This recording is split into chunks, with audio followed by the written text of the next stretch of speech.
Big Jagger in the morning with Huggy Lowdown right here on Magic 102.3 and 92.7. On the line right now, we have Grammy nominated singer, actress, and talk show host, Syleena Johnson. Oh, yeah. Good morning. Good morning. Good morning. How are you guys? We are Great. feeling good. You know, this year is all about legacy.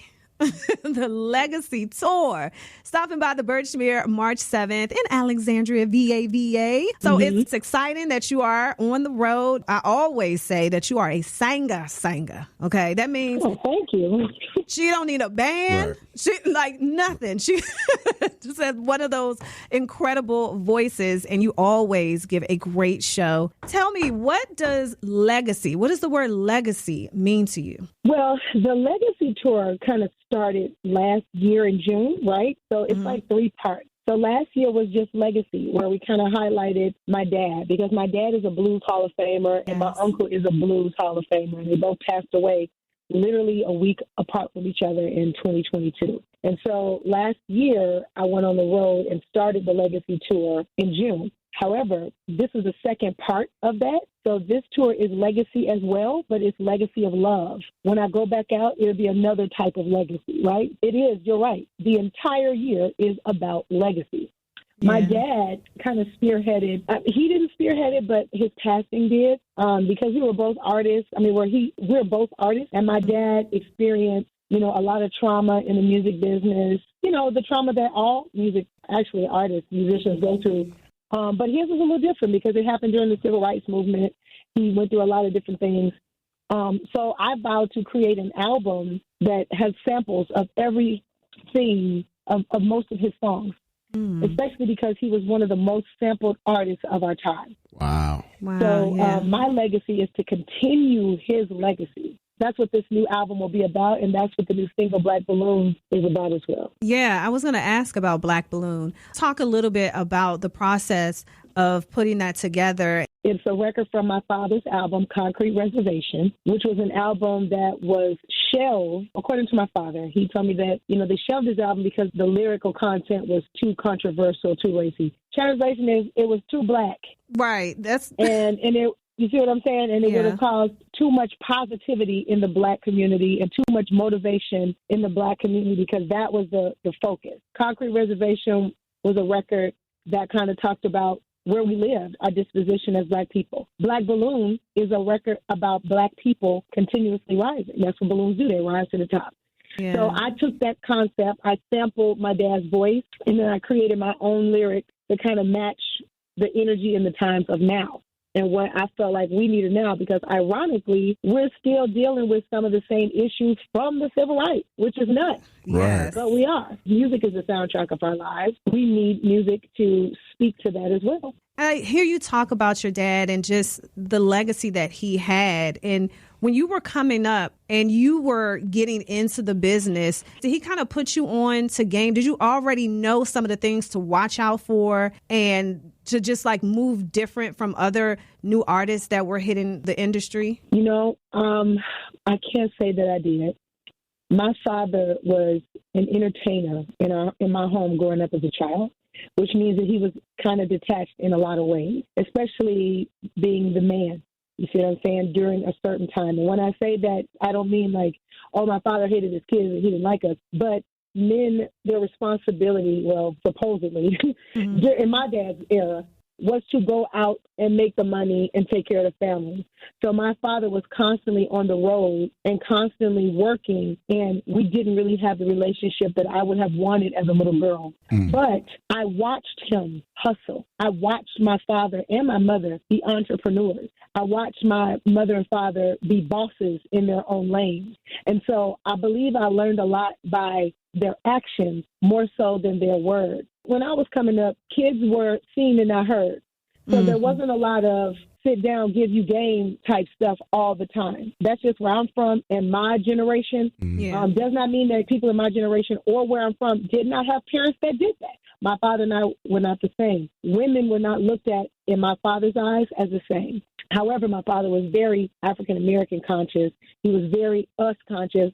Black conscious. He later stopped eating pork, smoking, drinking, and became a Muslim. So I watched him pray to the East. So I watched him do a lot of stuff. He didn't speak a lot on a lot of things. And now that I'm an adult, I look back on it. I think it's because of the anguish and the different pain that my dad was going through in this industry. He even mentioned to me he never really wanted me to be a recording artist or be in this business because he hated it. And he thought it was too dirty and ridiculous for his daughter. Right. Wow. That's actually very powerful. Yeah. Just to see how you persevered through and you pushed through and you became this incredible artist with incredible music and songs. And, you know, we're so proud of you as well. We definitely want to talk about the single Monsters in the Closet. I love that you are tackling the topic around mental health, specifically mental health for artists. Can you talk about the song Monsters in the Closet? Monsters in the Closet is the first single off of the Legacy album that's coming late summer or early fall. Mm-hmm. And that song was inspired by, again, my father. Legacy is completely my father and myself, me and his connection. And Monsters in the Closet, I watched my father in his last days go through mental disorders, diagnosed actual mental disorders. That were caused from stress, trauma, and anguish from his job, from the music business, from his life, from, you know, my father was born and raised in Holly Springs, Mississippi. Mm. I mean, come on, child. I mean, he was raised on a cotton field, okay? Mm. So the racism that he probably endured, I mean, I can't imagine. And not to mention it trickling into the music business during that time as well. Yeah. So Monsters in the Closet is a song that I came up with while in therapy myself. Obviously, I have a different take on this industry. I have a different way of dealing and coping. I have different coping mechanisms. I don't use drugs and alcohol to help me cope with different traumas and stressors that I go through. I work out, I go to therapy, and, you know, whatever else. I may have some sweets, though. I might have sweets, but I might want to eat food. I might want to I have been diagnosed with a mental, I don't want to say it's a disorder, but a disposition. I have IU, which is called Intolerable Uncertainty Disorder. Oh, wow. What it is, it's a level of anxiety where I fear what the outcome of things. I fear that negative things will happen all the time. You know, it's very, very stressful. And I think some of it could have come from the industry, obviously, but I also have a son who was diagnosed with autism, which caused a lot of stress on me trying to figure out, you know, how to get the services and everything needed for him. Mm-hmm. So just different stresses and traumas, especially Black women, we deal with a lot of stressors, you know, with just being Black women. And it goes undiagnosed as well. Yes, absolutely. A lot of things go undiagnosed because Black people don't go to therapy. Yeah. Because we feel like that's telling our business. Right. No, really. And telling a stranger your business at that. Correct. Right. And so we don't do therapy because of that, when really therapy is like a doctor for your mental health. You know what I'm saying? So I was in therapy and my therapist was like, Syleena, you know, I was talking about a show because I couldn't even go out on stage at one point because I was so fearful of what was going to happen, which was weird. But it just came out of nowhere. Mm-hmm. And she was like, you know, there are no monsters in your closet. And when she made that statement, I was like, girl, that's a song. And I felt like everything just came to a head. Monsters in the closet. We're hiding all of our secrets. We're so scared to tell our truths. We're so scared to be honest about how we feel because we care about how people will treat us and what people think. And not just so much what people think, but how people will treat you nowadays based on how you feel and what you've gone through. You know what I'm saying? Yeah. So that fear, especially social media, makes it worse, obviously, but that fear causes actual stagnancy in your life progression.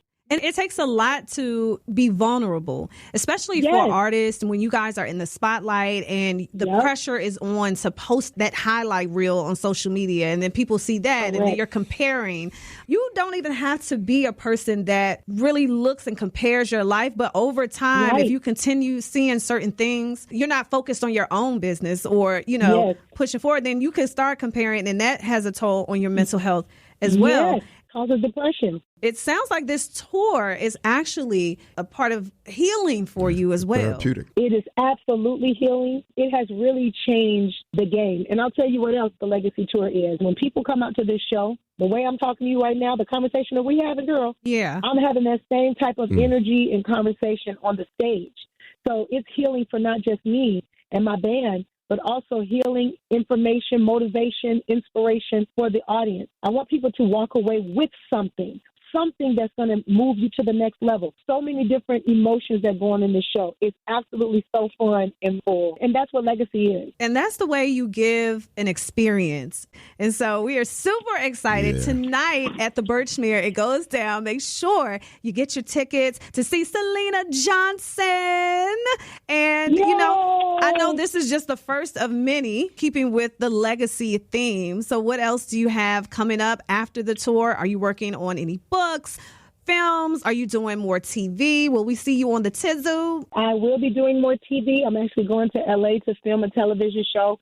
Obviously, I can't say it. Okay. You know, but I have that. But my main priority right now is Black Balloons, getting the message out of love. Love for ourselves, love for each other. You know, I just feel like it's real negative out here right now. The people are just giving negativity. It is. So Girl, it's raggedy and ghetto. Negative. Oh, it's so ghetto. When I tell that's why Earth is ghetto. Earth is ghetto within itself. Earth is ghetto. Adulting is ghetto. Adulting is so ghetto. Paying bills social just media ghetto. is ghetto. It's just too much. It's too much ghetto. So we just need to give a little balance and bring a little love. And that's what, you know, Legacy of Love is tonight. It's going to be a legacy of love. So I wouldn't miss it if I was you. You know, that's all I got to say. Okay. Syleena Johnson tonight at the Birchmere. Thank you so much for calling in today. And we look forward to you lighting up the stage. Thank you so much. Thank you so much. You guys be good.